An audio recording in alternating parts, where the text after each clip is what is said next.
In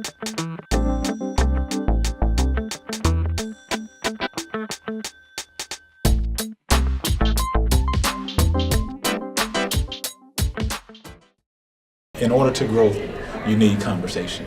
You have to talk. Without talking, you can't grow, you can't understand anyone. So the critical conversations is needed, and we're here to spearhead it in a live Q&A, open mic. So what better way to do it than that? Like, let people express themselves and hear differences. So you might agree and you might not agree, but there will be differences, and we have to be able to accept that people do think differently than we do, and then move on and grow from it. I really feel like Jacksonville just needs more events to kind of get the whole community together. Things like the Florida-Georgia game are great because you get to kind of see everybody that's out here and have that experience together, and I think more things like that could get us all together would really help the city. Educated students, just to empower the community and see how we can be more innovative, efficient, and more productive in life. And not having a more reactive side of life, but more proactive side of life. When I think about Jacksonville, the greatest need for our community is love and guidance from our community leaders. And I think Jacksonville needs more entertainment downtown.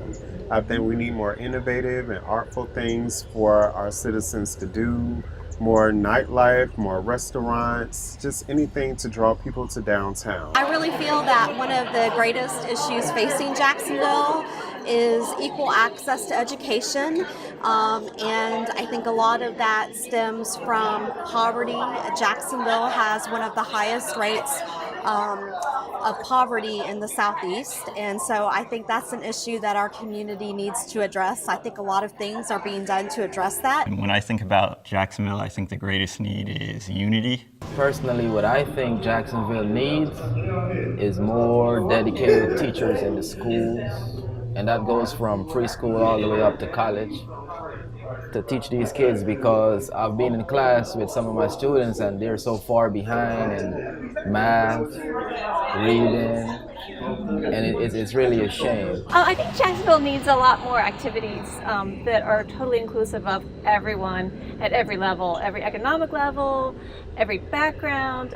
Like, we have some good events like Art Walk and everything, but I still think that doesn't really bring people downtown and together as much as more organized activities.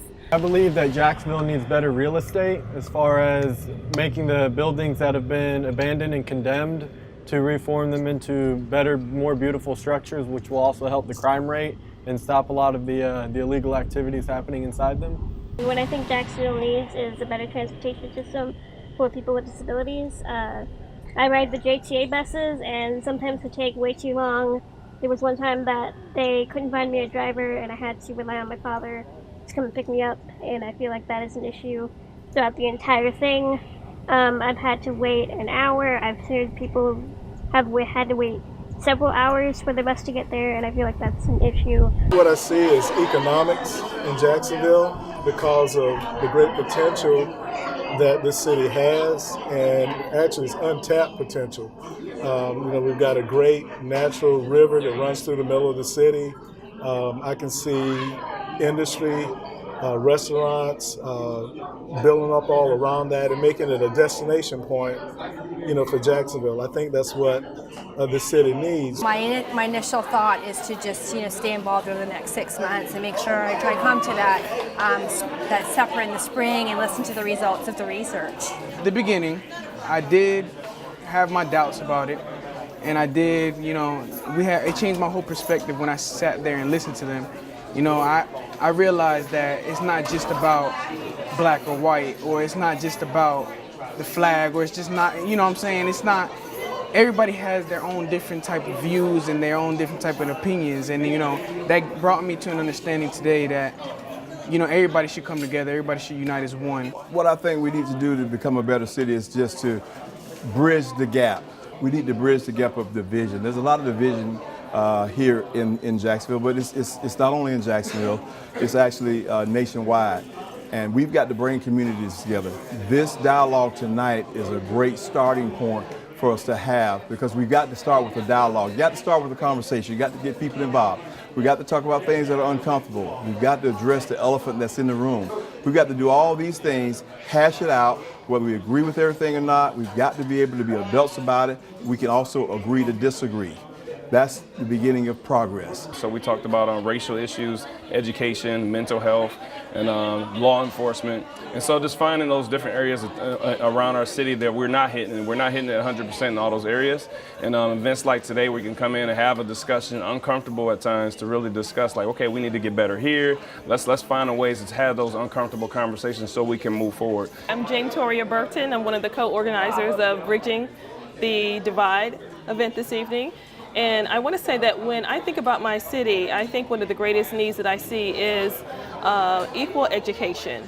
There are educational opportunities all across the city, but there are a number of disparities that you'll see from geographic area, from school to school, and there is definitely a disparity between different areas of town in terms of public education. And so I hope that this event this evening will help to spur more conversation and more action that will help to actually narrow the divide and bridge the divide in terms of coming closer to more equal access to equal education, particularly within the public school system.